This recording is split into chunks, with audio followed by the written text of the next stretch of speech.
ॐ ज्ञानतिमिरन्धस्य ज्ञानाञ्जनशलाकया चक्षुरुन्मिलितं येन तस्मै श्रीगुरवे नमः। वन्देऽहं श्रीगुरोः श्रीयुतपदकमलं श्रीगुरून् वैष्णवांश्च श्रीरूपं साग्रजातं सहगणरघुनाथान्वितं तं सजीवं साद्वैतं सावधूतं परिजनसहितं श्रीकृष्णचैतन्यदेवं श्रीराधाकृष्णपादान् ललिता श्रीविशाखान्वितांश्च। हे कृष्णा करुणा सिन्धो दीनबन्धो जगत्पते गोपेश गोपिकान्त राधाकान्त नमोस्तुते। तप्त काञ्चन गौरांगी राधे वृन्दावनेश्वरी वृषभानुसुते देवी प्रणमामि हरिप्रिये। नमो महावदान्याय कृष्णप्रेमप्रदायिने कृष्णाय कृष्णचैतन्य नाम्ने गौरत्विषे नमः। पञ्चतत्त्वात्मकं कृष्णं भक्तरूपस्वरूपकं भक्तावतारं भक्ताख्यं नमामि भक्तशक्तिकं।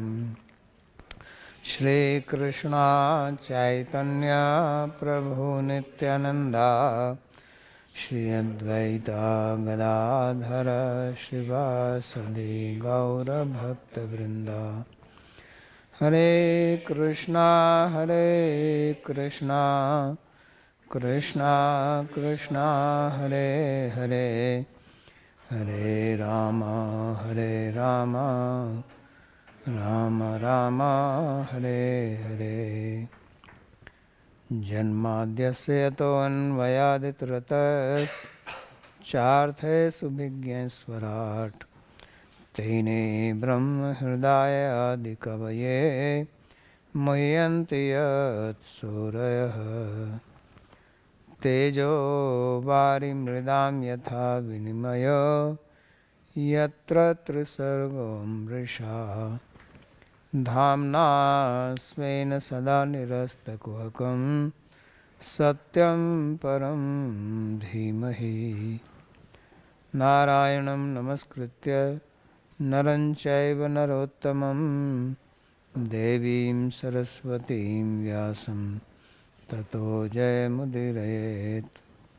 स्वस्ति अस्तु विश्वस्य खलः प्रसीदतां ध्यायन्तु भूतानि शिवं मिथो धिया। मनश्च भद्रं भजतादधोक्षजे आवेश्यतां नो मतिरप्यहेतुकी।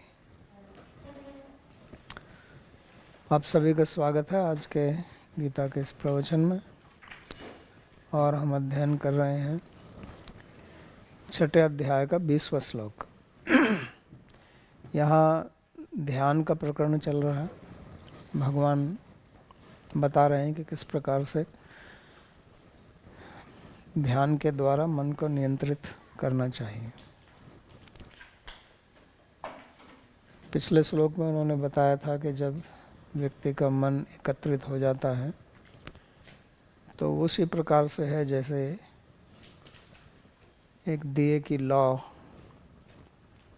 जहाँ वायु नहीं है उसमें स्थित रहती है, स्थिर रहती है, इधर उधर डगमगाती नहीं है।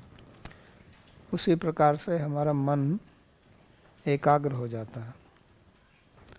नहीं तो मन का स्वभाव है इधर उधर भागते रहना, किसी न किसी विषय के बारे में चिंतन करते रहना और किसी भी एक विषय पर स्थिर होकर नहीं रहता है। तो जब मन एकाग्र हो जाता है तो उसका क्या फल होता है, उसका वर्णन भगवान इस 20वें श्लोक में बताते हैं।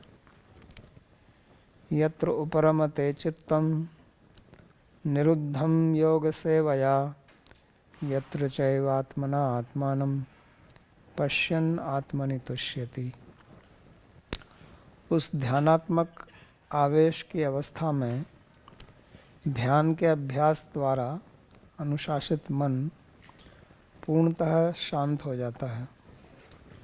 उस अवस्था में निर्मल मन के द्वारा आत्मा का प्रत्यक्ष साक्षात्कार करते हुए साधक केवल आत्मा में ही आनंद का अनुभव करता है। तो मन हमारा प्राय करके बाहर के विषयों में दौड़ता रहता है, और अगर हम अपनी आँखों को बंद कर लें तो फिर अंदर के विषयों के चिंतन करने लगता है। लेकिन इस सब चिंतन को अगर रोक दिया जाए तो उसी को निरुद्ध अवस्था कहते हैं। निरुद्ध का मतलब है कि मन निर्विषय हो गया। और ये कब होता है, उसके लिए कहते हैं योग सेवया, कि योग का अभ्यास करने से। तो इसी को समाधि की स्थिति कहा जाता है, कि उस समाधि की स्थिति में मन जो है बाहर के किसी भी विषय का चिंतन नहीं करता है, उपराम हो जाता है। उपरम का मतलब कि वो शांत हो जाता है, इधर उधर दौड़ता नहीं। तो इसी को समाधि की अवस्था बोलते हैं। तो जो ध्यान की विधि है वो स्मरण, ध्यान, धारणा, ध्रुव स्मृति और समाधि। तो समाधि की अवस्था में मन फिर किसी भी वस्तु का चिंतन नहीं करता है। समाधि के दो भेद हैं, एक संप्रज्ञात समाधि होती है और एक असंप्रज्ञात समाधि। संप्रज्ञात समाधि में जो ध्यान करने वाला है उसको ये अनुभव रहता है कि मैं ध्यान कर रहा हूँ, और जिस चीज़ पर ध्यान कर रहा होता है उसका भी ध्यान उसको रहता है। लेकिन उससे आगे की स्थिति असंप्रज्ञात समाधि, जिसमें ध्यान का करने वाले का और ध्येय वस्तु जो है उनका भेद समाप्त हो जाता है। तो ऐसी अवस्था में फिर अपने स्वरूप का अनुभव होता है। तो उसी को इस श्लोक में भगवान ने कहा कि यत्र चैव आत्मना आत्मानं पश्यति, कि आत्मा के द्वारा आत्मा को देखता है। तो इसको थोड़ा समझना होगा, क्योंकि इस विषय में लोगों में थोड़ी भ्रांति रहती है। वो सोचते हैं कि हम आत्मा से देख सकते हैं। तो वास्तव में आत्मा अपने आप को नहीं देख सकता है। देखने के लिए कुछ कारण चाहिए। जैसे हम कोई भी कार्य करते हैं तो उस कार्य में प्राय करके 3 चीज़ रहती हैं। एक करने वाला, जिसको कर्ता बोलते हैं। एक क्रिया, जो कर्ता करता है क्रिया को, और उस क्रिया का फिर कुछ फल होता है। क्योंकि कर्ता, करने वाला जो भी कुछ करता है वो कुछ प्राप्त करने के लिए करता है, तो उसको क्रिया का फल बोलते हैं। और उस क्रिया को करने के लिए कुछ कारण चाहिए कि किस प्रकार से करेगा, कैसे करेगा, तो उसको कारण बोलते हैं। तो प्रत्येक क्रिया का कुछ व्यापार होता है और उसका फल होता है। और फल जो है वो 4 प्रकार के होते हैं, या कभी 5 प्रकार के। उनको बोलते हैं उत्पाद्य, संस्कार्य, विकार्य, प्राप्य और त्याज्य। तो हम जो भी कुछ क्रियाएं करते हैं तो उनसे ये 5 चीज़ें ही प्राप्त होती हैं। 5 चीज़ों को हम प्राप्त करते हैं। या तो हम कोई नई चीज़ पैदा करते हैं, उसको बोलते हैं उत्पाद्य, कि जैसे आप कुछ मिट्टी ले लें और उस मिट्टी से कुछ बनाएं, खिलौना बनाएं या कुछ आकृति बनाएं। तो आकृति पहले नहीं थी और आपने उसको बनाया, या लकड़ी है, लकड़ी से आप मेज़ बना दें या और कुछ बना दें, तो पहले नहीं थी और नई बनाई गई है, तो उसको बोलते हैं उत्पाद्य। तो आपकी जो क्रिया का फल है वो आपने कुछ नई चीज़ पैदा की है। दूसरा फल हो तो कहा है विकार्य। तो आप कुछ नई चीज़ पैदा नहीं करते हैं, लेकिन जो है उसी में कुछ विकार पैदा करते हैं। जैसे आप दूध है उसका दही बना दें, तो दही जो है वो दूध का ही दूसरा रूप है। या आप दाल लें और उसको आप पका दें, तो यहाँ आप नई चीज़ पैदा नहीं कर रहे हैं, जो है उसी में कुछ विकार ला रहे हैं, तो इसको बोलते हैं विकार्य। तीसरा होता है संस्कार्य, कि जो चीज़ है उसमें आप कुछ नया गुण डाल दें। जैसे आपके पास में कोई पेय पदार्थ है, जल है या कुछ किसी फल का रस है, और उसमें आप कुछ सुगंधित वस्तु डाल दें, कपूर डाल दें या कुछ एसेंस डाल दें, तो उसकी गुणवत्ता बढ़ जाती है, तो उसको बोलते हैं संस्कार्य। या कोई चीज़ है उसको आप साफ कर दें। और चौथा होता है प्राप्य, किसी चीज़ को प्राप्त करना। आप कहीं जाते हैं तो आप अपने घर से मंदिर जाते हैं, तो मंदिर पहले से ही है, ना आप उसको बना रहे हैं, ना उसका संस्कार कर रहे हैं, ना कुछ विकार कर रहे हैं, केवल आप उसको प्राप्त कर रहे हैं जो पहले से ही उपलब्ध है। और पांचवा होता त्याज्य, किसी चीज़ को छोड़ना। तो आप अपने केस कर्तन करें तो निकाल दें, या नाखून काट दें, या किसी चीज़ में से कोई वस्तु है, मानो संतरा है, उसका छिलका निकाल दें, तो छोड़ रहे हैं आप।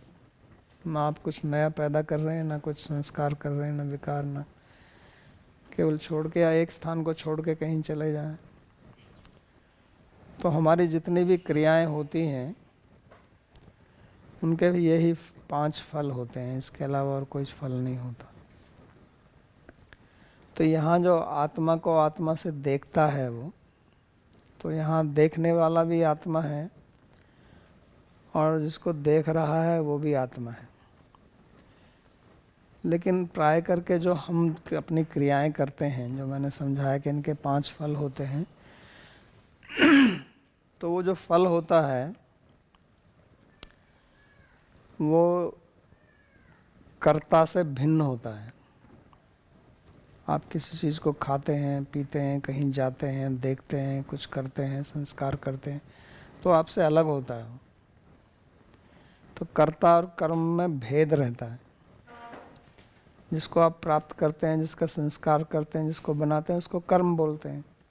जैसे मैं वृंदावन जाता हूँ तो मैं कर्ता है और वृंदावन कर्म है, और जाने वाली क्रिया से वहाँ पहुँचा जाता है। लेकिन यहाँ पर अपने आप को ही देखना, तो क्रिया 2 प्रकार की होती है, एक सकर्मक क्रिया और एक अकर्मक क्रिया।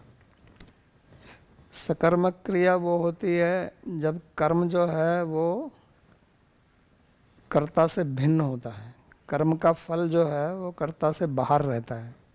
जैसे आप कहीं जाते हैं, कुछ करते हैं, पकाते हैं, तो फल तो आपके बाहर है ना, तो उसको बोलते हैं सकर्मक क्रिया। और जब फल जो है वो कर्ता से अभिन्न होता है तो उसको अकर्मक क्रिया बोलते हैं। जैसे मैं हंसता हूँ, मैं सोता हूँ, तो यहाँ सोने की क्रिया मेरे से बाहर नहीं हो रही है, मैं ही सो करने वाला हूँ और सोने की क्रिया जो हो रही है वो भी मेरे अंदर ही है। मैं हंसता हूँ, हंसने वाला भी मैं, करता भी मैं ही हूँ, कर्म मेरे अंदर ही है, वो बाहर कुछ नहीं है। तो उनको अकर्मक क्रिया बोलते हैं। तो लेकिन यहाँ तो उसमें कोई कर्म नहीं होता है। जब मैं हंसता हूँ तो वहाँ कोई किसी क्रिया नहीं आते है। मैं जाता हूँ तो कहाँ जाता हूँ। लेकिन अगर मैं कहूँ कि मैं हंसता हूँ, मैं सोता हूँ, तो इसमें कोई कर्म बाहर नहीं है ना। लेकिन यहाँ जो कहता है कि वो देखता है, तो देखने वाली जो क्रिया है वो तो सकर्मक है। क्योंकि जब देखता है तो एक देखने वाला होता है और एक देखने का विषय होता है, जिसको कर्म बोलते हैं। क्या देखता है? लेकिन यहाँ जो देखने वाला और देखने का विषय दोनों ही एक हैं। तो ऐसा केवल इसी में होता है, जब आत्मा का साक्षात्कार होता है तो उसी में कर्ता और कर्म एक होते हैं, बाकी कहीं एक नहीं होते।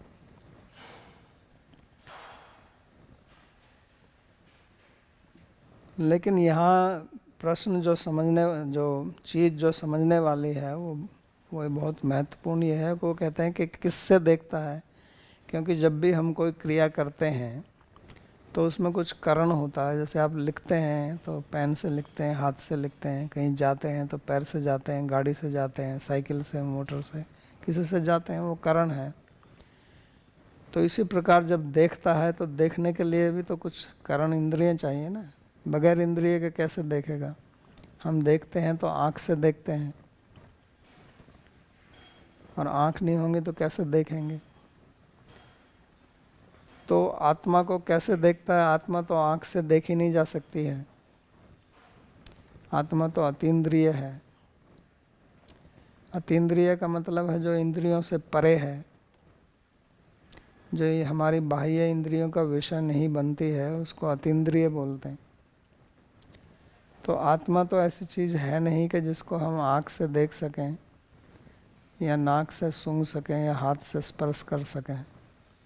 ये तो सबसे परे है। अव्यक्तोऽयम् अचिन्त्योऽयम् अविकार्योऽयम् उच्यते। तो अव्यक्त है, अचिंत्य है, मन से उसकी चिंता भी नहीं कर सकते हैं। तो उस आत्मा को कैसे देख लेते हैं? तो यहाँ श्लोक में कहा है कि आत्मा को आत्मा से ही देखता है। श्लोक का अगर सीधा अर्थ किया जाए तो ये यत्र च एव आत्मना आत्मानं पश्यति।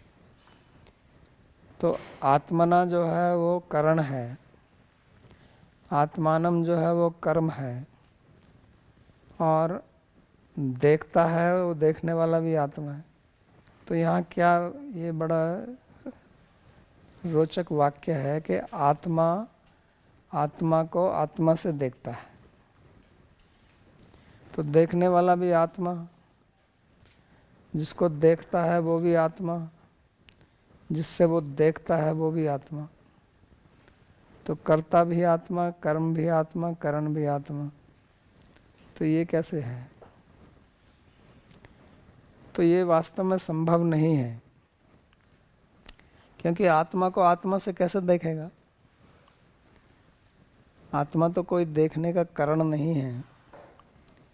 तो इसलिए यहाँ पर देखने का जो कारण है उस आत्मा का अर्थ मन किया जाता है। इसलिए इस श्लोक का अगर आप अर्थ देखें तो इसमें लिखा है कि उस अवस्था में निर्मल मन के द्वारा आत्मा का प्रत्यक्ष साक्षात करता है। तो आत्मा का जो साक्षात्कार होता है वो शुद्ध मन से होता है। इसको ठीक से समझना चाहिए, क्योंकि लोग जो है प्राय करके ऐसे सोचते हैं कि आत्मा को आप अपने आप देख सकते हैं। जैसे आत्मा में आँख लगी हुई है। क्या आत्मा में कोई आँख नहीं लगी है, आत्मा में कोई कान नहीं है, आत्मा में कोई इंद्रिय नहीं है, कुछ भी नहीं है। तो आत्मा अपने आप को ऐसे ही नहीं देख सकता। उसको देखने के लिए मन चाहिए। और मन से कैसे देखा जाता है? मन, क्योंकि मन जो है वो भी एक इंद्रिय है। जब हम बाहर की वस्तुओं को भी देखते हैं तो उनको भी मन से ही समझते हैं। आप कुछ भी देखते हैं तो तभी देखेंगे अगर साथ में मन भी होगा। अगर मन नहीं है, मन आपका कहीं और गया हुआ, तो कोई चीज़ दिखाई नहीं पड़ेगी सामने रखी हुई भी आपको।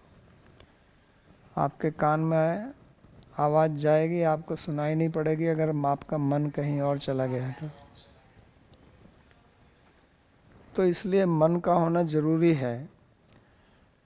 और बाहर की इंद्रियां अगर विषय में काम नहीं कर रही हैं तो भी मन देख सकता है। जैसे हम स्वप्न देखते हैं तो उस समय तो बाह्य इंद्रियां काम नहीं करती।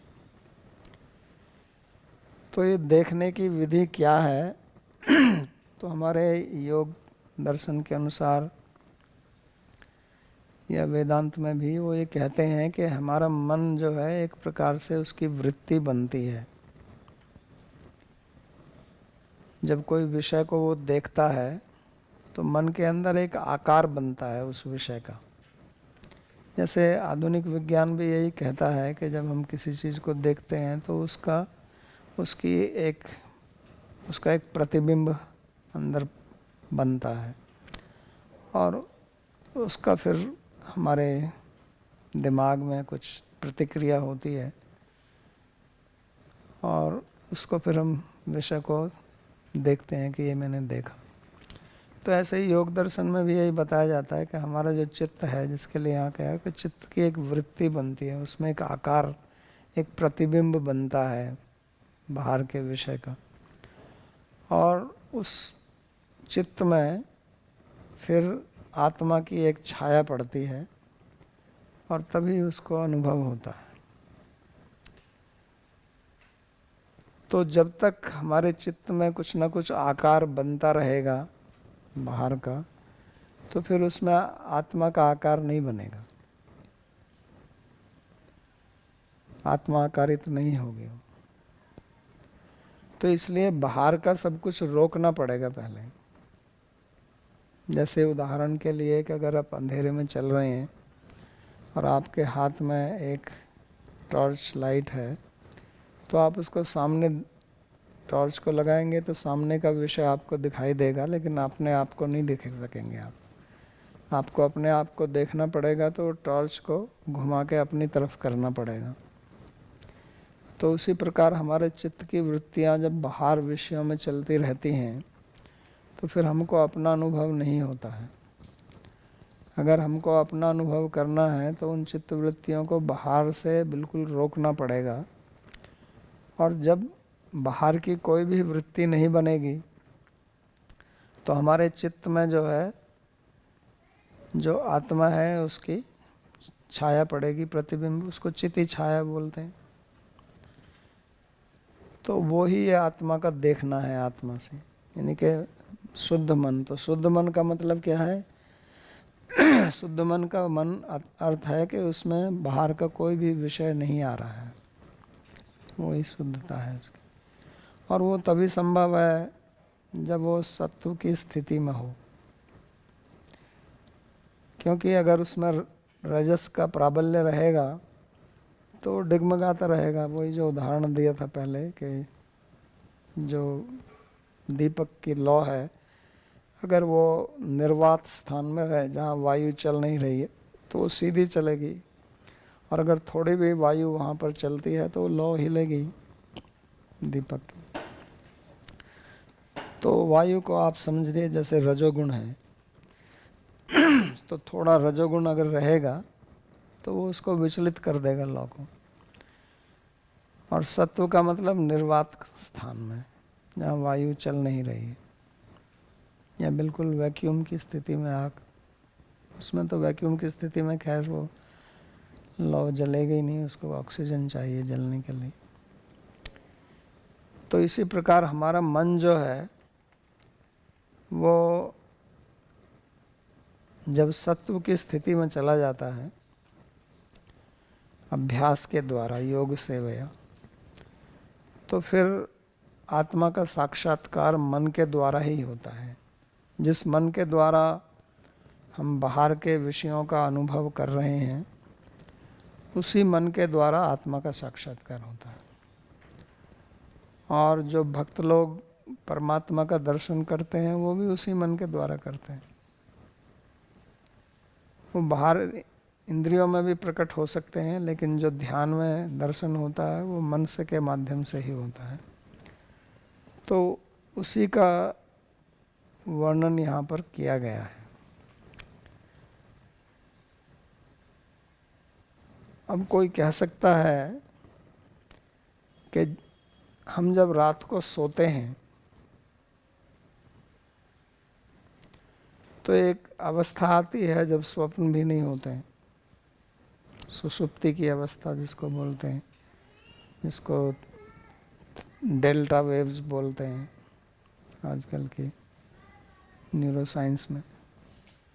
तो वहाँ भी बाहर का कोई विषय हमारे चित्त में नहीं होता है, कुछ भी नहीं होता है, क्योंकि इंद्रियां तो हमारी आंखें हमारी बंद हैं, कान से सुन नहीं रहा है, इंद्रियों से हमारा मन का विच्छेद हो जाता है और मन में भी कोई विषय नहीं आ रहा है, कोई स्वप्न नहीं आ रहा है, तो चित्त हमारा निरुद्ध हो गया है, चित्त निरोध की अवस्था में पहुंच गया है। तो उस समय हमको आत्मा का साक्षात्कार क्यों नहीं होता है? होना चाहिए ना। तो उसका कारण यह है कि वो जो सुसुप्ति की अवस्था है वो तमोगुण की अवस्था है। जो हमारी जागृत अवस्था है वो सत्वगुण की है, जो स्वप्न अवस्था है वो रजोगुण की अवस्था है, और जो सुसुप्ति की अवस्था है वो तामसिक अवस्था है। तो उसमें इसलिए कुछ भी पता नहीं चलता है। इसलिए व्यक्ति सोकर जब उठता है तो कहता है कि बहुत अच्छी नींद आई, मेरे को कुछ पता नहीं चला।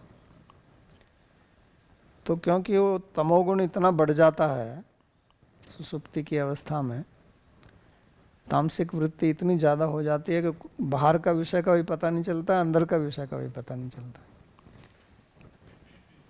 इसलिए यहाँ गीता में भगवान कहते हैं योग सेवया, कि ये निरोध की अवस्था जो है योग के अभ्यास से होती है। तो जो आपको सुसुप्ति की अवस्था प्राप्त होती है वो तो कोई योग का अभ्यास से नहीं होती ना, वो तो एक प्रकृति का एक नियम है, उससे नींद आती है। तो इसलिए योग सेवया यहाँ पर जो कहा है वो महत्वपूर्ण है। अगर इसको नहीं कहेंगे तो कोई कह सकता है कि चित्त का निरोध तो सुसुप्ति की अवस्था में भी होता है, तो इसलिए उसमें कोई आत्मदर्शन नहीं होता है। और ये उपरम चित्त कब होगा? ये तभी होगा जब हमारी विषयों में आसक्ति समाप्त हो जाएगी। जब तक हमारे अंदर ये विश्वास रहेगा कि बाहर के विषयों से मेरे को सुख मिलता है या मिलेगा, तो तब तक चित्त का निरोध संभव नहीं है। क्यों? हमारा चित्त जो है वो सुख चाहता है, हमारा चित्त जो है वो हमेशा सुख की इच्छा करता है और उसी के लिए योजना बनाता है, उसी के लिए प्रयत्न करता है। तो अगर हमारा ये विश्वास रहेगा कि सुख मेरे को बाहर के विषयों से मिलेगा, तो फिर स्वाभाविक है कि हमारे मन में बाहर के विषयों को प्राप्त करने की इच्छा होगी, और इच्छा होगी तो इच्छा के अनुसार फिर हम काम करेंगे कि मेरे को वहाँ जाना चाहिए, मेरे को ये खाना चाहिए, इससे मेरे को सुख होगा। तो जब तक ये विश्वास बना रहेगा तब तक चित्त का निरोध संभव नहीं है। हम चाहे कितना भी प्रयास कर लें वो निरुद्ध होगा नहीं। जब प्रयास करने बैठोगे तो आपका चित्त इधर उधर भागेगा, क्योंकि चित्त में जो चंचलता आती है वो हमारी वासनाओं के कारण ही आती है, और वासना हमारे संस्कार से आती हैं, और संस्कार जो है वो हमारी इच्छाओं से बने हुए हैं जो हमने क्रियाएं की हैं। सुखानुसयी राग, राग भी एक ही, राग माने इच्छा, किसी की कामना, तो वो सुख के कारण। तो संस्कार हमारे, पहली बात तो हमारे अंदर संस्कार पड़े हुए हैं कि बाहर के विषयों से सुख मिलता है, और दूसरा हमारे अंदर वासना है जो उनसे पैदा होती है। तो अगर हमको वासनाओं को पहले रोकना है, फिर संस्कारों को शुद्ध करना है, उसी के लिए अभ्यास करना। तो पहले वासनाओं को रोकने के लिए तो पहले हमको ये विश्वास करना पड़ेगा कि बाहर के विषयों से सुख प्राप्त नहीं होता है। जो गीता में भगवान ने कहा यही संस्पर्शजा भोगा दुख योनि एवते। तो वो कह रहे हैं तो, लेकिन उनकी बात पे हमारा विश्वास है या नहीं है दूसरी बात है। तो इसलिए भक्ति मार्ग में विशेष तौर से, लेकिन ये प्रत्येक मार्ग की बात है, पहला जो कदम होता है वो श्रद्धा का होता है। आदौ श्रद्धा तथा साधु संग अथ भजन क्रिया। तो ये श्रद्धा होना आवश्यक है। श्रद्धा का मतलब क्या है? जो शास्त्र में बात कही गई है उस पर विश्वास करना। और शास्त्र में भगवान कह रहे हैं कि यही संस्पर्शजा भोगा दुख योनि एवते। लेकिन हमारा जो आध्यात्मिक मार्ग में लोग आते हैं उनका भी इस पर विश्वास नहीं होता है, इसलिए वो आध्यात्मिक मार्ग में आ जाते हैं, फिर ढूंढ वही रहे हैं विषय सुख को ही। बाहर के जो लोग हैं जो आध्यात्मिक मार्ग में विश्वास नहीं रखते हैं, वो तो विषय सुख के पीछे ही दौड़ रहे हैं। उनको तो इसका ज्ञान ही नहीं है, और अगर कुछ सुना है तो इसमें कुछ भी विश्वास नहीं है उनका। वो कहते हैं कि कोई भगवान नहीं है, कोई पुनर्जन्म नहीं है, कोई कुछ आत्मा ही नहीं है। तो उनका तो इन चीज़ों पर बिल्कुल भी विश्वास नहीं है। लेकिन जो मेरा अनुभव है वो ये है कि लोग जो आध्यात्मिक मार्ग में भी आते हैं उनका भी कोई ज़्यादा गहरा विश्वास नहीं होता है। कुछ तो विश्वास होता है इसलिए आए हैं, लेकिन उनका विश्वास बहुत उथला विश्वास है। और इसलिए वो आध्यात्मिक मार्ग में आने के बाद भी विषय सुख की ही कामना करते हैं और विषय सुख की ही दौड़ लगाते हैं। और क्योंकि ऐसा करते हैं तो उनकी आध्यात्मिक मार्ग में कुछ विशेष तरक्की नहीं होती है। ये तो अनुभव की बात है। वो विषय सुख के लिए मेहनत करते हैं आध्यात्मिक मार्ग में आने पर भी, और आध्यात्मिक मार्ग के लिए मेहनत नहीं करते हैं। तो ऐसा क्यों है? क्योंकि उनका विश्वास नहीं है। तो ये अति आवश्यक है, क्योंकि भगवान यहाँ स्पष्ट कह रहे हैं कि यत्र उपरमते, उपराम हो जाना, बंद हो जाना। उपराम माने बंद, रोकना। तो ये रुकेगा तभी जब हम इसके लिए प्रयास करेंगे, और प्रयास हम तभी करेंगे जब हमारा इसमें वास्तविक विश्वास होगा। तो सारी समस्या आध्यात्मिक मार्ग में विश्वास की कमी के कारण है। लोगों का अपनी जो विचारधारा बनाई हुई है उन्होंने, उनका जो अपना अनुभव है उसी पर उनका विश्वास रहता है। और भौतिक पदार्थों से सुख मिलता है थोड़ा बहुत, उसका उनको अनुभव है, तो उसी में उनका विश्वास बना रहता है। और फिर उससे सुख मिले या ना मिले, लेकिन सुख मिलने की आशा रहती है। ज़्यादातर तो आशा रहती है, मिलता कम है, और आशा के कारण उसी के पीछे लगे रहते हैं। और आशा क्यों है? क्योंकि उसमें विश्वास है। तो जब तक हम ये अपना विश्वास नहीं बदलेंगे तब तक आध्यात्मिक मार्ग बढ़ेगा नहीं आगे। तो उसी प्रकार से है कि जैसे आप नाव में बैठे हैं और उसको अपने चप्पों से खे रहे हैं, लेकिन नाव का एंकर जो है वो बंधा हुआ है, रस्सी से नाव बंधी हुई है। तो नाव हिलेगी डुलेगी लेकिन जाएगी कहीं नहीं, वहीं रहेगी।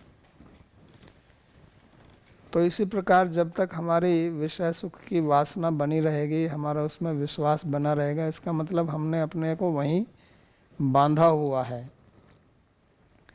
तो फिर हम यहाँ प्रयास करते रहेंगे लेकिन आगे नहीं बढ़ेंगे कहीं। तो इसको हमें विचार करना है।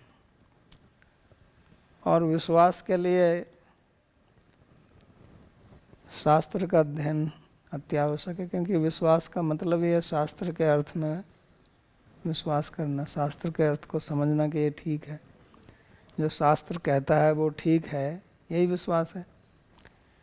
तो वो तो तभी होगा जब हम उसको पढ़ेंगे, उसको श्रवण करेंगे, उसको समझेंगे। अगर हम उसको पढ़ेंगे नहीं या उसको ठीक से नहीं समझेंगे तो विश्वास कहाँ से होगा। तो साधु संग का मतलब यही है, विश्वास होता है साधु संग से, और साधु संग का मतलब शास्त्र चर्चा, शास्त्र अध्ययन। तो ये ही इसकी सीढ़ी है। नहीं तो क्या होता है कि व्यक्ति जो है वो अपने अनुभव से सीखता नहीं है। क्यों नहीं सीखता है? विश्वास के कारण। उसका विश्वास वहीं बैठा हुआ है, उसके अंदर ये विवेक पैदा नहीं होता है कि मैंने इतने बार इस विषय सुख को भोगने का प्रयास किया लेकिन मैं सुखी नहीं हुआ और इससे मेरे को केवल दुख ही मिला। इसका चिंतन नहीं करता है, इसके बारे में समय नहीं देता है, इसको सोचता नहीं है। विषय भोग करता है, सुख मिलता है तो अच्छा है, नहीं मिलता है तो फिर प्रयास करता है, और मिलता है तो फिर उससे ज़्यादा और चाहिए मेरे को। उसमें उसका संतोष नहीं होता है। जैसे इस श्लोक में कहा कि पश्यन् आत्मनि तुष्यति, वो देखता हुआ वो आत्मा में ही संतुष्ट रहता है, उसको फिर विषय भोग प्राप्त करने की इच्छा ही नहीं होती है, उसको उससे स्वतः ही वैराग्य हो जाता है।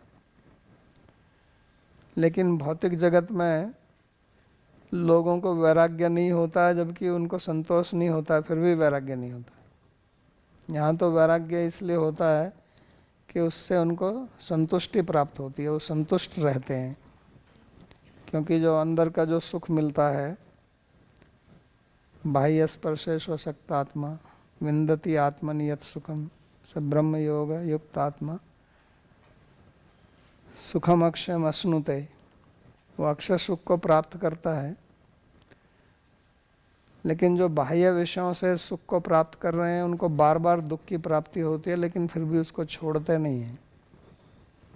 संतोष नहीं है, पूर्णता नहीं है, फिर भी नहीं छोड़ते हैं, क्योंकि उसी में उनकी आसक्ति रहती है, उसी की इच्छा रहती है, और उस पर चिंतन नहीं करते हैं, विवेक का प्रयोग नहीं करते हैं। तो प्राय करके 3 प्रकार के मनुष्य होते हैं। एक वो होते हैं जो अपने अनुभव से सीख लेते हैं, उनको कुछ अनुभव हुआ, अनुभव से उनको सीख प्राप्त हुई, और वास्तव में इतिहास जो पढ़ाया जाता है उसका यही उद्देश्य है कि हम सीखें दूसरों के अनुभव से।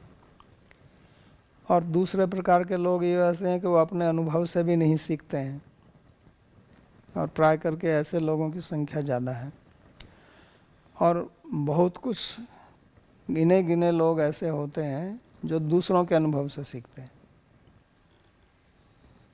जैसे महात्मा बुद्ध के बारे में बताया जाता है कि जब वो पैदा हुए थे तो ज्योतिषी ने भविष्यवाणी की थी कि ये बड़ा होकर घर को त्याग देगा और साधु बन जाएगा और विश्वविख्यात बनेगा। तो उसके पिताजी को बहुत चिंता हुई, क्योंकि वो नहीं चाहता था कि उसका लड़का साधु बने, वो चाहता है कि उसका लड़का जो है उसका उत्तराधिकारी बने। तो इसलिए उन्होंने उसको बहुत सुरक्षा में रखा कि उसको बाहर के विषयों के बारे में, विषय से जो दुख होता है उसका पता ना चले। तो उसको सारी सुख सुविधाएं उन्होंने दी, और बताया कि महल के अंदर जो है कोई बूढ़ा व्यक्ति ना आए, कोई रोगी व्यक्ति ना आए, कोई दुखी ना आए। उसके चारों तरफ का जो माहौल है वो सुखदायक बनाया गया, ताकि उसको दुख का अनुभव ना हो। क्योंकि भविष्यवाणी में यही कहा था कि दुख का अनुभव करके ये घर को छोड़ेगा। तो एक दिन वो बाहर जाने की उसने इच्छा की, वो रथ में बैठकर गया अपने मंत्री के साथ। तो उसने देखा एक आदमी बहुत रुग्ण दिखाई पड़ा। तो उसने कहा कि ये व्यक्ति इतना कमज़ोर क्यों दिखाई पड़ता है, क्योंकि पहले उसने रोगी व्यक्ति को देखा नहीं था। कहता है बीमार है। तो बुद्ध ने पूछा कि बीमारी क्या होती है? उसने कहा ये शरीर में हो जाती है। उसने पूछा क्या मेरे को भी होगी? है कहा ये तो किसी को भी हो सकती है। फिर आगे चले तो एक व्यक्ति जिसकी कमर झुकी हुई थी वृद्धावस्था के कारण, वो जा रहा था। तो उसको देखा कि इसको क्या हो गया है, सीधा क्यों नहीं चलता है। कहता है बूढ़ा हो गया है, इसकी कमर झुक गई है। तो फिर उसने यही प्रश्न पूछा कि क्या मेरे को भी ऐसा होगा? कि हाँ जी, ये तो आज बुढ़ापा तो सभी को आता है। फिर आगे चले तो एक व्यक्ति की मृत्यु हो गई थी, उसको ले जा रहे थे कंधे पर रख कर, जैसे भारत में प्रथा है सबको ले जाते हैं।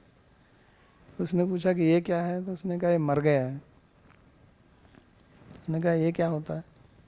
तो उसने बताया कि अब ये जीवित नहीं है। तो कहता है दोबारा जीवित नहीं होगा कि नहीं?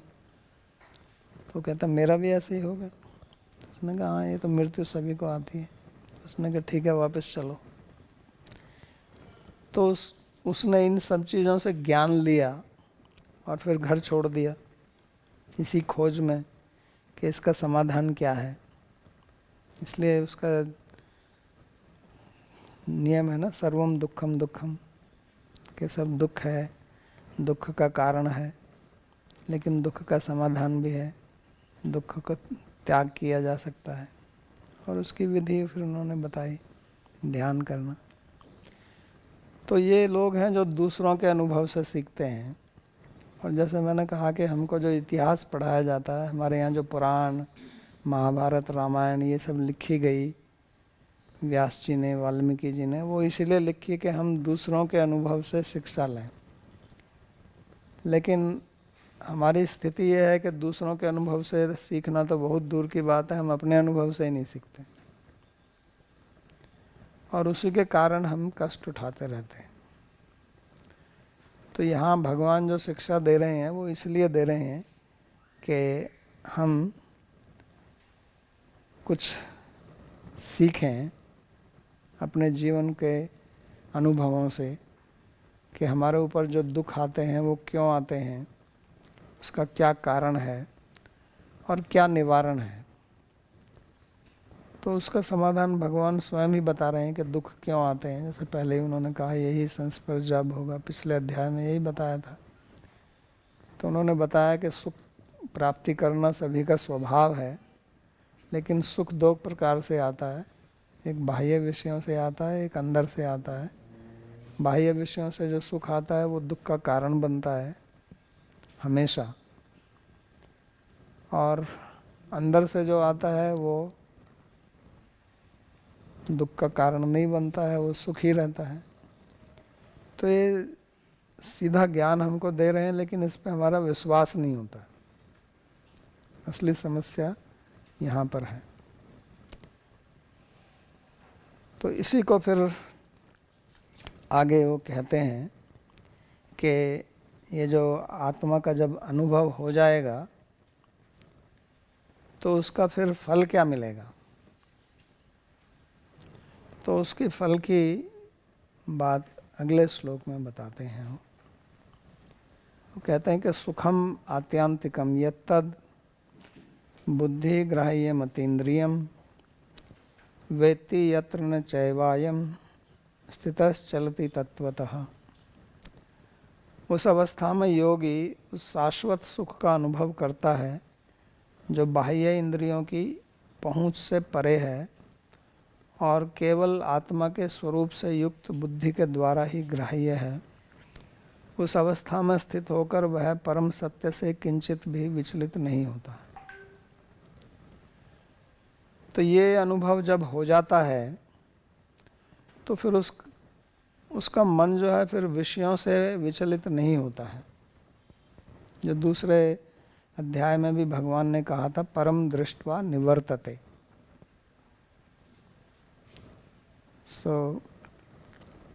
तो ये परम दृष्ट्वा यही है कि जब इसका अनुभव हो जाता है आत्म सुख का, सुखम अक्षयम अश्नुते, वो अक्षय सुख जिसका कभी विनाश नहीं होता है, जिसका कभी अंत नहीं होता। आत्यंतिक माने जिसका कभी अंत नहीं होता है, और आत्यंतिक का मतलब इससे आगे कुछ है नहीं फिर। तो इस सुख का उसको जब अनुभव होता है तो वो स्थित हो जाता है। यत्र न चैवयम् स्थितः चलति तत्वतः। फिर तत्व से वो चलता नहीं है। तत्व वस्तु माने अपना जो आत्मा का जो उसका अनुभव है, अब उसको वो छोड़ के कहीं और किसी चीज़ का अनुभव करना नहीं चाहता, उसी में मग्न रहता है फिर वो। तो यही वास्तव में जीवन का उद्देश्य है। यहाँ योग की स्थिति में, भक्ति में आत्मा के अर्थ परमात्मा किया जाएगा, परमात्मा का अनुभव करता है। तो इस सुख को उन्होंने कहा कि ये आत्यांतिक सुख है, यानी कि ये सर्वोच्च सुख है और ये स्वतः सिद्ध सुख है, यानी कि ये सुख किसी चीज़ से पैदा नहीं किया जाता है। यहाँ जो बाहर का जो सुख हमको प्राप्त होता है, ये वास्तव में विषयों में तो सुख होता नहीं है, लेकिन इंद्रिय के साथ में जब विषय का संपर्क होता है तो उससे संस्कारों के अनुसार कुछ अनुकूलता की भावना मन में आती है, उसी को सुख कहते हैं। सुख की परिभाषा यही है, अनुकूल वेदनीयम सुखम, जिससे अनुकूलता का ज्ञान हो उसी को सुख बोलते हैं। तो वो वहाँ पर विषय और इंद्रिय के संयोग से होता है, और वो संयोग नहीं होगा तो नहीं होगा।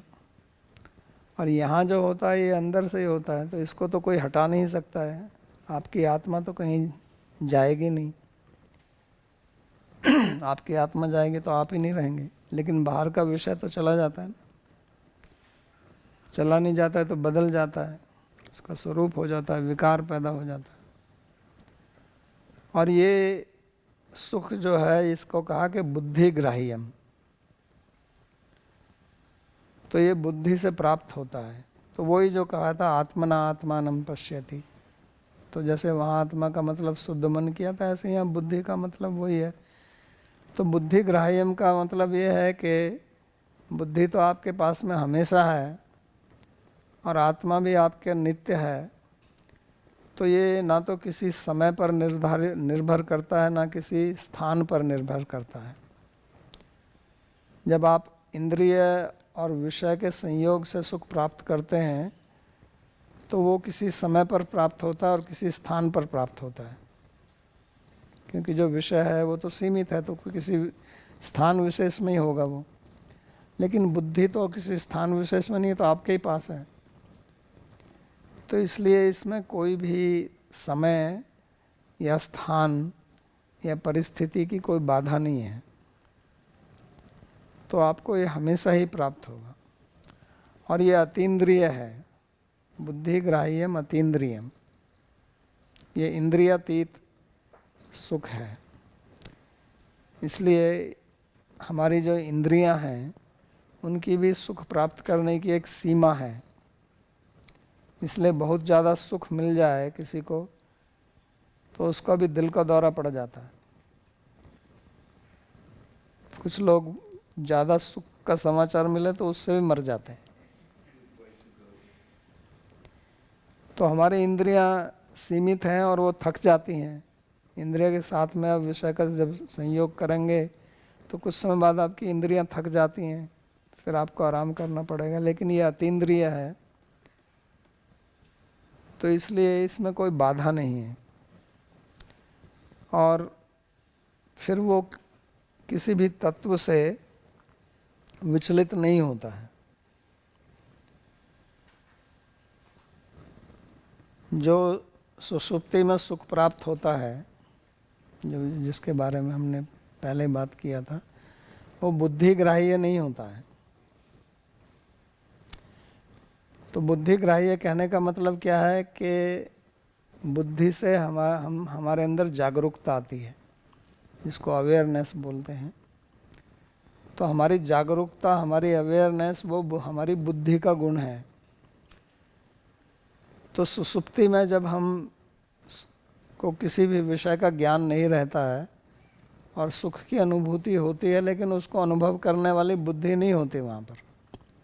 इसलिए जब हम सोते हैं गहरी नींद में, उस समय हमको पता नहीं चलता कि हम गहरी नींद में सो रहे हैं। ये तो गहरी नींद से उठने के बाद में हम कहते हैं कि मैं बहुत सुख से सोया, क्योंकि उस सुसुप्ति की चित्त के ऊपर एक वृत्ति बनती है अभाव की वृत्ति, कि निर्विषय की वृत्ति, तो वो उसकी स्मृति होती है फिर जागने के बाद में। लेकिन ये जो सुख की जो अनुभूति होती है जिसका वर्णन यहाँ किया गया है, जब सुख होता है उसी समय आप इसको अनुभव करते हैं। ऐसा नहीं है कि बाद में इसकी स्मृति आएगी, जैसे सुसुप्ति की स्मृति बाद में आती है। तो इसलिए भगवान कहते हैं कि बुद्धि ग्राह्य है,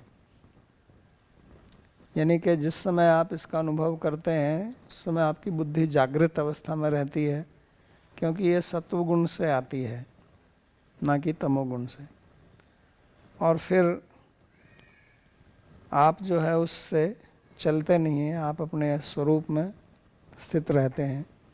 तदा दृष्टु स्वरूपेरवस्थानम, जो योग सूत्र में कहा है पतंजलि के। तो भगवान गीता में आगे 18वें अध्याय में 3 प्रकार के सुखों का वर्णन करते हैं। सात्विक सुख, राजसिक सुख, तामसिक सुख। तो तामसिक सुख क्या होता है? तामस का भी सुख होता है।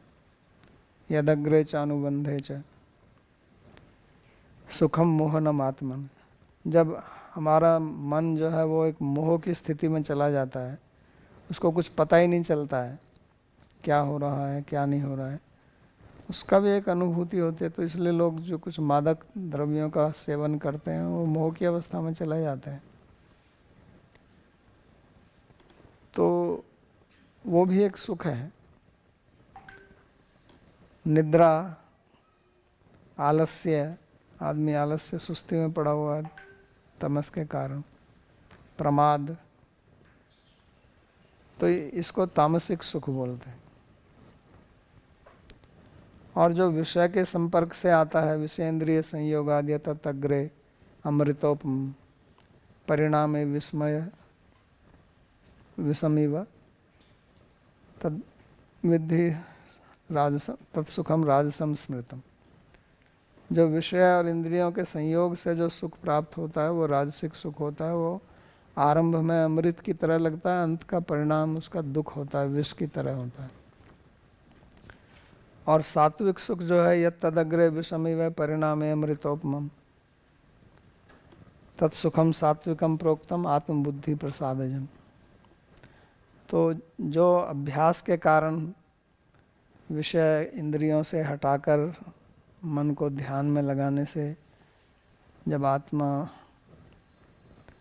में मन केंद्रित हो जाता है योग के अभ्यास से, जो पिछले श्लोक में कहा, तो उससे जो सुख प्राप्त होता है उसको सात्विक सुख बोलते हैं।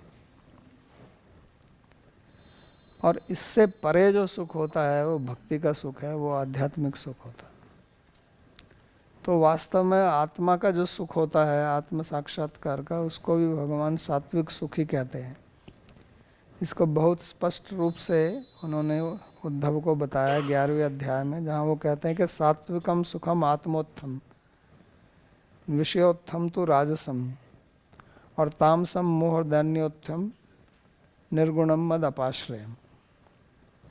तो वहाँ वो कहते हैं कि जो आत्मा से जो सुख प्राप्त होता है, जिसका वर्णन वो कर रहे हैं, वो सात्विक सुख है। और विषय से जो सुख प्राप्त होता है वो राजसिक सुख है। और मोह और दैन्य से जो सुख प्राप्त होता है वो तामसिक सुख है। और जो मेरी भक्ति से सुख प्राप्त होता है वो आध्यात्मिक त्रिगुणातीत सुख है।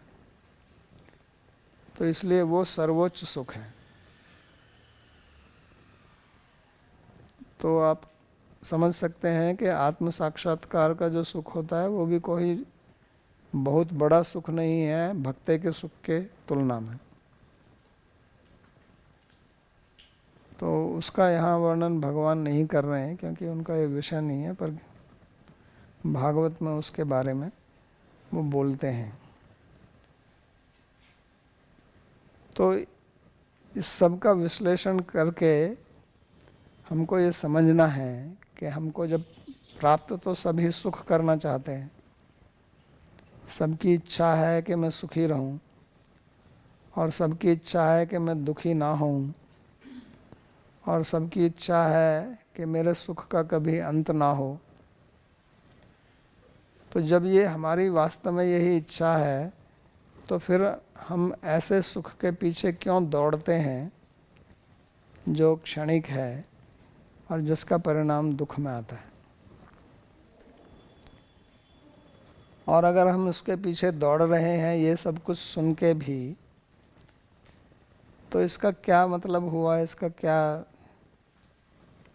विश्लेषण है? वो यही है कि हमारी इसमें श्रद्धा नहीं है, हमारा इस गीता के वचनों में विश्वास नहीं है। नहीं तो हम क्यों कर रहे हैं ऐसा?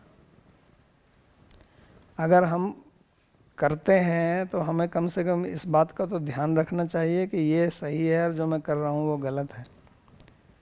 जब तक इस प्रकार का भाव हमारे अंदर नहीं आएगा तब तक हम उसी में पड़े रहेंगे।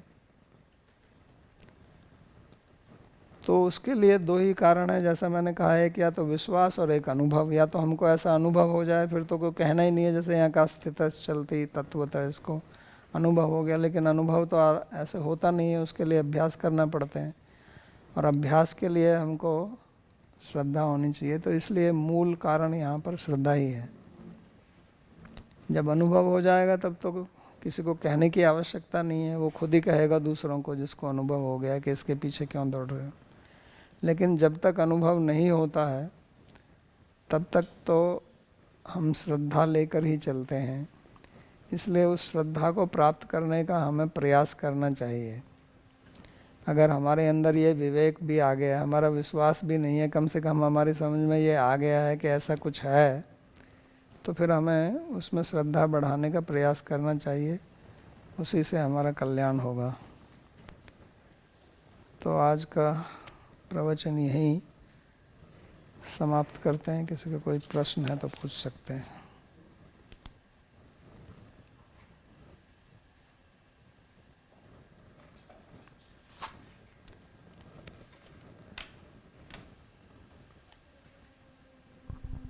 Haribol, Haribol.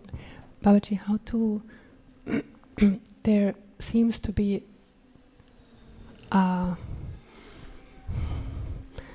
conflict in what you said when you explained the result of the yogi experiencing the Atma, which was that he's experiencing eternal bliss.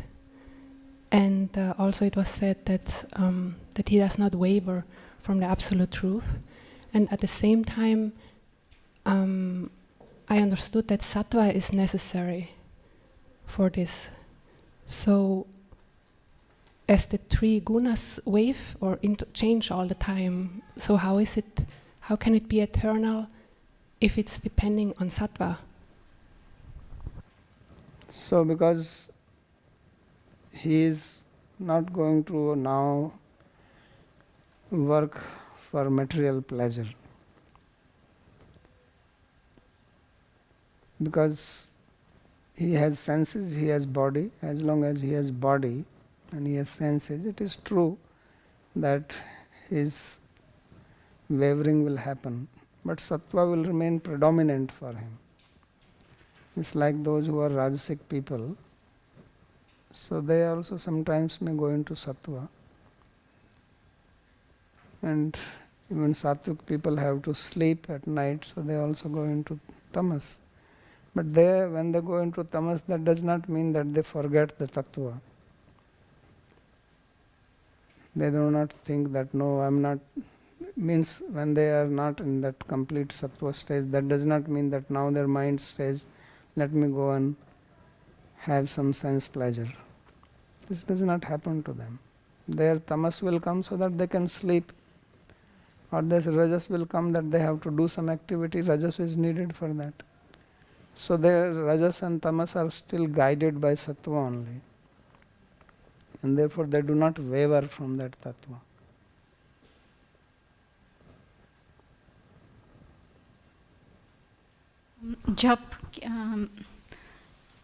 जब ये विषय का सुख का अनुभव नहीं किया है, लेकिन ये इच्छा रहती है कि मुझे इस अनुभव, इस भोग करने से मुझे सुख की प्राप्ति होगी, तो ये बहुत कठिन से मन में बैठा है कि ये आइडिया है कि मैं ये विशेष सुख का भोग करूँगी तो मुझे प्राप्ति होगी, तो ये कैसे छोड़ सकते हैं? कभी ये अनुभव किया नहीं है तो, लेकिन तो फिर ये इच्छा। तो आपका विश्वास है ना उसमें, इसलिए तो नहीं छोड़ रहा है ना। तो वही मैं बोल रहा हूँ, जब तक वो विश्वास रहेगा तब तक नहीं छूटेगा। लेकिन जब आप अपने विवेक का प्रयोग करेंगे, बुद्धि का प्रयोग करेंगे कि वास्तव में ये मेरे दुख का ही कारण है और आत्यंतिक सुख मेरे को वहाँ मिलने वाला नहीं है, तो तब उसको आप छोड़ के इधर प्रयास करेंगे। तो जहाँ पे आपकी श्रद्धा होगी वहीं पे आप कार्य करेंगे। तो वही मैं बोल रहा हूँ ना कि जब तक इसमें श्रद्धा नहीं होगी तब तक आपका मन उधर रहेगा, क्योंकि उसमें हमारी श्रद्धा है। उसका अनुभव ना भी हुआ हो तो भी हमारा विश्वास उसी में ही है।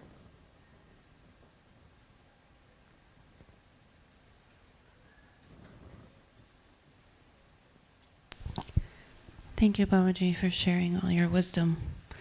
I think my question is, we think we have faith that we understand what Bhagavan is speaking, but we only understand it through the buddhi. And so we don't have the experience of the Atman, or we think we see the Atman, but that also gets filtered through the buddhi. So how do we know that we have the right faith to not gain material happiness, but to be with the divine? Because we still filter everything through our intellect and our mind. Wherever is your faith, that's where your actions are. It's very simple. So if you are acting for material things, that means your faith is there. So where one faith lies in, it can be understood from their action. That's you can know your own actions, you know your own mind. So then you understand from that.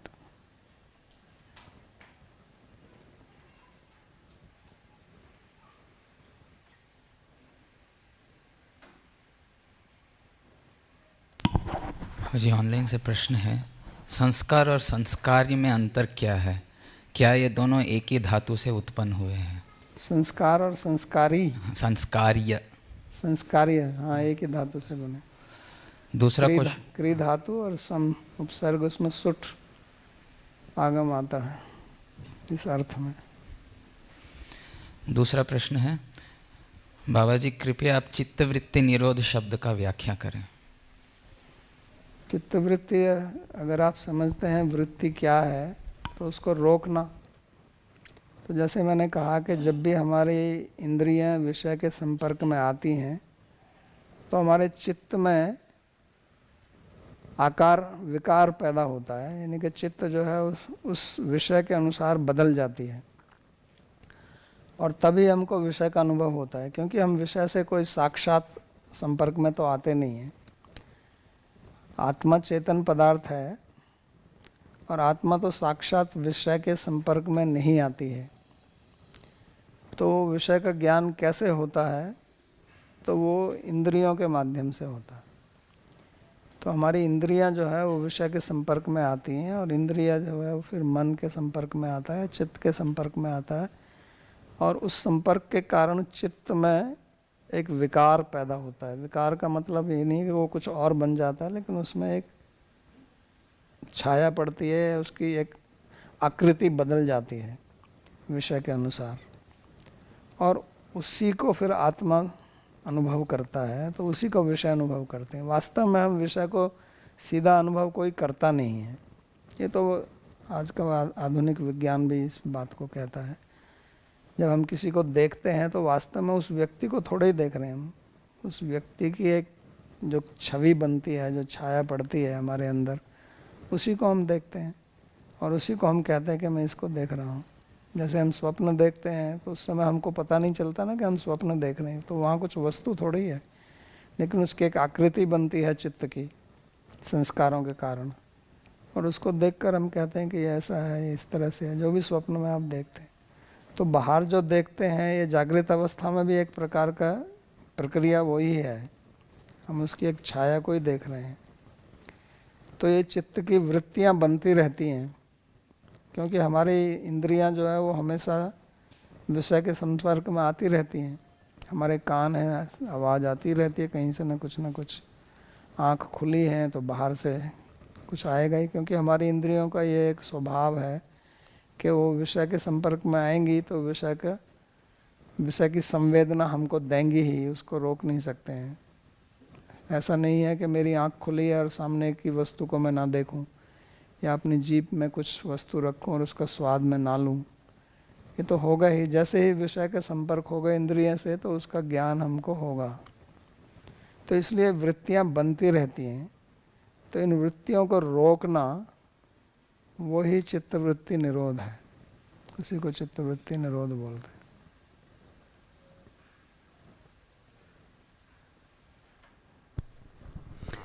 It's the question from Bhagavati. She's asking, to attain the sukha of bhakti, is it essential to first establish ourselves in sattva guna? नहीं, ऐसा कोई अलग से it is not necessary, इसकी कोई आवश्यकता नहीं है भक्ति मार्ग में कि आपको पहले सत्वगुण में स्थित होना है फिर भक्ति करेंगे। जब आप भक्ति कर रहे हैं तो वही आपको सत्वगुण में लाएगी और विशुद्ध सत्व में ले जाएगी। उसके लिए कुछ अलग से प्रयास नहीं करना है, पर जो नियम है भक्ति के वही आपको सत्वगुण में लाएंगे, क्योंकि हम भगवान को जो भोजन प्रसाद पाते हैं भगवान का उच्छिष्ट, या और जो क्रियाएं करते हैं वो राजसिक तामसिक तो नहीं होती ना।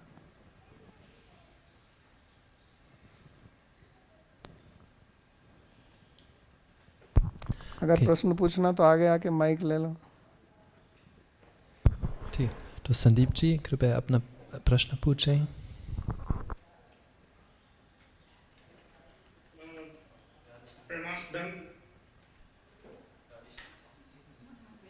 अभी 1 मिनट को दूसरा पूछ रहा। हाँ पूछिए संदीप जी। जैसे आपने बताया सुसुप्ति में अभाव की वृत्ति होती है मन में, स्मृति बाद में होती है। तो गुना अतीत है और कोई आकार और ऐसा कुछ है नहीं, उसकी वृत्ति कैसे आ जाती है?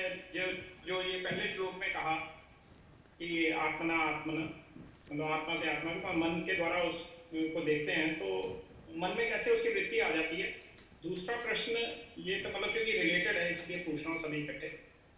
दूसरा ये था कि यहाँ पहले वाले श्लोक में 20 में मन की बात की, 21 में वो बुद्धि की बात करते हैं। तो जो 21 की स्थिति बताते हैं क्या वो उससे ऊपर है? क्योंकि पहले भगवान कह चुके हैं कि बुद्धि मन से ऊपर है, तो क्या इन दोनों में क्या कोई डिफरेंस है जो बुद्धिग्राही है 21 में उन्होंने इस्तेमाल किया? और तीसरा प्रश्न ये था कि जब वो मन से आत्मा को देख रहा है तो क्या मन और आत्मा एक हो गए? क्या वो त्रिपुटी लय हो गई? और अगर ऐसा है तो फिर कोई एक्सपीरियंस का डिस्क्रिप्शन हो ही नहीं सकता है। ये 2-3 थोड़े पॉइंट्स थे। तो ऐसा है कि वो जो आत्मा की जो वृत्ति बनती है, तो एक तो अभाव की वृत्ति सुसुप्ति में होती है और आत्मा की वृत्ति बनती है कि इसमें अब कोई वृत्ति नहीं है, अभाव की भी वृत्ति नहीं है, केवल एक चेतनता है उसमें, वही वृत्ति है। क्योंकि चित्त जो है उसका अपना भी एक स्वभाव है ना, तो उस समय जो आत्मा का उसमें छाया पड़ती है, वास्तव में इसको कहना, जैसे आपने कहा ना कि इसका वर्णन करना ही कठिन है, लेकिन कुछ कहा जाता है इसलिए उसको मैं आपको समझा रहा हूँ कि उस समय बाहर की कोई वृत्ति नहीं रहती है और अभाव की वृत्ति भी नहीं रहती है, लेकिन एक चेतनता का भान होता है कि मैं चेतन हूँ, इतना ही भान होता है। यही एक वृत्ति है, इसी को वृत्ति कहते हैं यहाँ पर। और दूसरा जो प्रश्न था आपका मन और बुद्धि का, तो ऐसा कुछ नहीं है कि यहाँ पे ये उससे ऊपर है या नीचे है। तो ये चित्त, मन और बुद्धि ये सब एक साथ ही चलते हैं।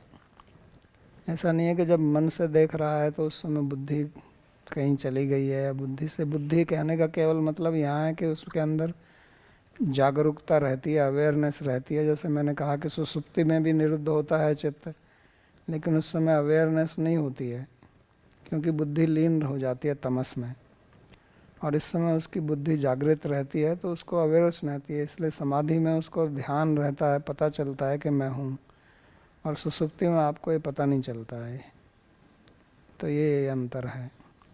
अब जो त्रिपुटी लय होने की बात है तो उसको अब कैसे वर्णन किया जाए, तो वर्णन तो अब इतना ही कह रहे हैं कि उसमें एक आनंद की परिस्थिति रहती है, उससे ज़्यादा कुछ कह नहीं सकते हैं उसका। बाबा जी एक फॉलोअप था उसी पे, जब हम विग्रह दर्शन करते हैं तो उसका भी एक संस्कार हमारे मन में पड़ता है, और यदि हम जपा अपना ध्यान पूर्वक कर रहे हैं तो फिर वही वृत्ति क्या, मतलब जब भक्ति की परिकाष्ठा होती है तो क्या वही वृत्ति आपके मन और बुद्धि दोनों में समा जाती है? नहीं, उसकी प्रक्रिया थोड़ी अलग है। वहाँ पे फिर जो भक्ति की शक्ति है उसका आविर्भाव होता है आपके चित्त में, और वो वृत्ति बनाती है, जिसको श्री रूप गोस्वामी कहते हैं कि आविर्भूय मनोवृत्ति व्रजंती तत्स्वरूपताम, कि वो आविर्भाव होता है भक्ति का आपके मन की वृत्ति में, और उसको वो स्वरूप धारण कर लेती है। और हालांकि भक्ति स्वयं प्रकाश है, लेकिन उस समय वो ऐसे लगता है कि जैसे मन उसको प्रकाशित कर रहा है। स्वयं प्रकाश रूपापि, स्वयं प्रकाश रूप है, लेकिन वो लगता है प्रकाश्यवत, कि वो प्रकाशित हो रही है इस प्रकार से।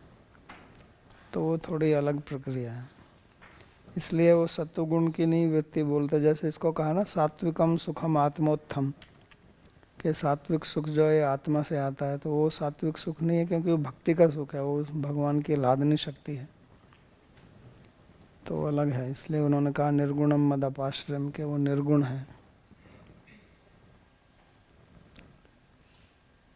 पूछे। राधेश्याम बाबा जी, अजामिल भक्ति के सब मतलब अंग वो कर रहा था, लेकिन जस्ट उसने बाहर किसी शूद्र का संग देखा तो उसका पतन हुआ था, तो वो तो उच्च कुल में पैदा हुआ था, राइट? लेकिन वो भक्ति का कोई अंग नहीं कर रहा था, थोड़े वो तो केवल वर्णाश्रम धर्म का पालन कर रहा था, भक्त नहीं था वो। भक्ति नहीं कर रहा था, वो भक्ति की साधना नहीं कर रहा था।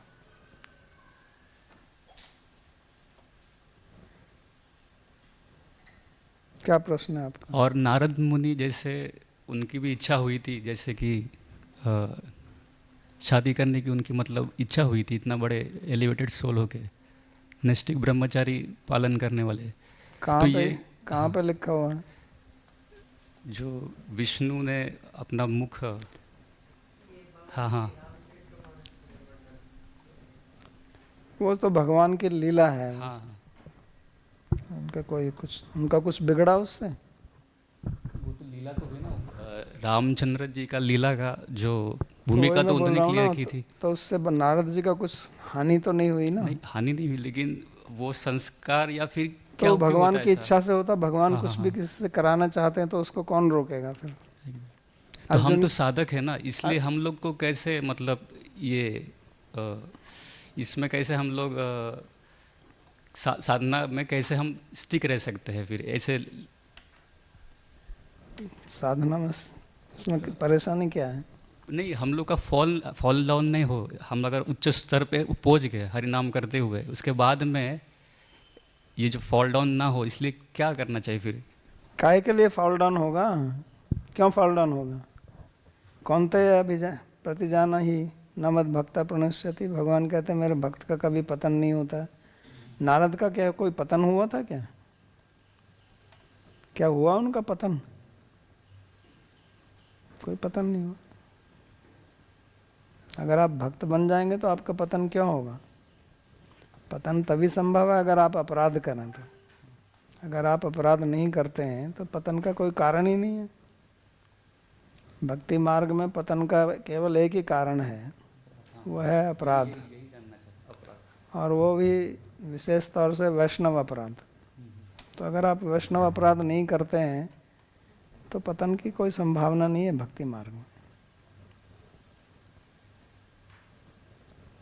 ठीक है। और ये ऑनलाइन से एक और प्रश्न है। भौतिक वस्तुओं पर विश्वास इतनी आसानी से हो जाता है जबकि भगवान के वचनों के साथ ऐसा क्यों नहीं होता? क्योंकि भौतिक वस्तुओं का अनुभव है ना हमको, और उनके वचनों का हमको अनुभव नहीं है।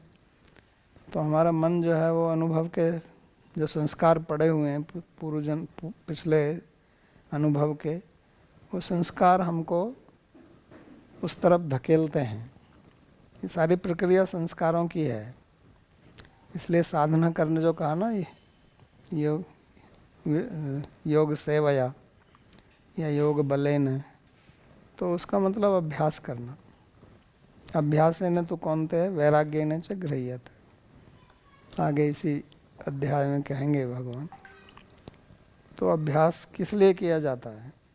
भगवान के एक नाम में इतनी शक्ति है, जितना हम सुनते हैं, नाम नामकारी बहुधा निज सर्वशक्ति तत्रार्पिता। एक नाम में सारी शक्ति है। भगवान अभिन्नत्वात् नाम नामिनो, तो फिर बार बार नाम लेने की क्या जरूरत पड़ रही है हमको? क्यों ऐसे? क्योंकि हमने जो अपराध किए हुए हैं वो हमको पकड़े हुए हैं, और उसके साथ में और भी अपराध करते रहते हैं। तो उनसे पीछा छुड़ाने के लिए अभ्यास करना पड़ता।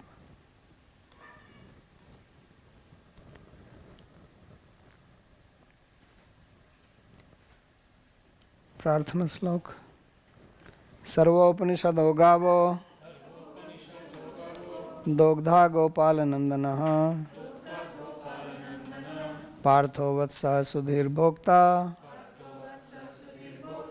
दुग्धम गीतामृतम महत् एकं शास्त्रं देवकी पुत्र गीतम्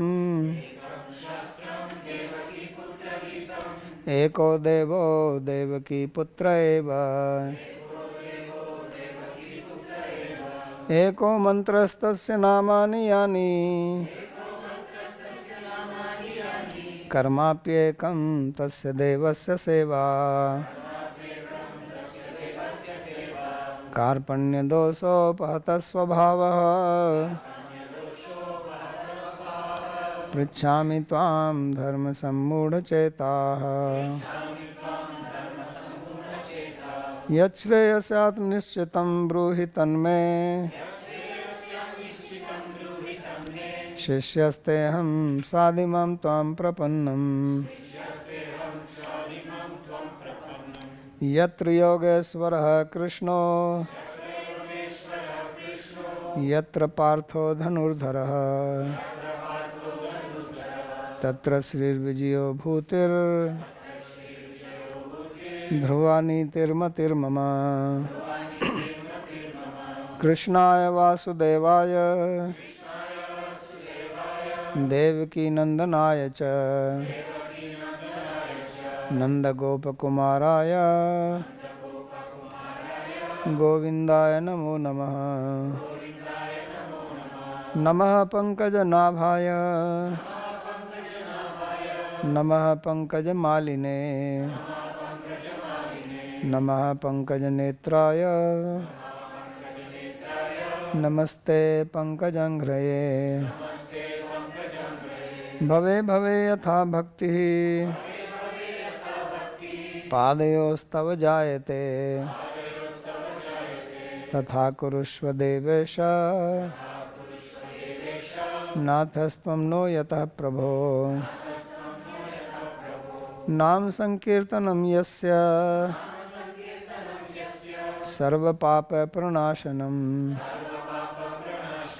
प्रणामो दुःखशमनस्तं नमामि हरिं परम्। हरि ओम तत्सत्।